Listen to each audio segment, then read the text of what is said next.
Cette sanction vient punir un comportement inacceptable et lui a été notifiée comme un dernier avertissement avant licenciement.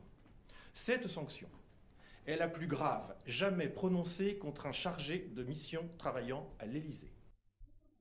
Voilà les commentaires donc de Bruno Roger Petit. On peut peut-être déjà rappeler qui est ce monsieur qui a parlé ce matin. Alors Bruno Roger Petit, c'est un ancien journaliste qui travaillait à Challenge et qui a rejoint l'Élysée il y a un an, c'était le 1er septembre 2017, pour occuper la fonction de porte-parole de l'Élysée.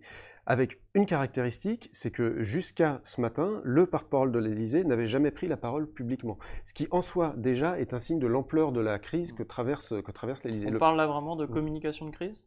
Ah oui, oui, tout à fait, parce que le porte-parole de l'Élysée, il est là pour parler à la place du président de la République. C'est-à-dire, il est là pour empêcher que le président de la République soit exposé ou qu'il ait à s'exprimer sur l'affaire. Il donne la parole officielle de l'Élysée. Il n'avait jamais parlé, il parle aujourd'hui, premier indice déjà sur l'ampleur de la crise.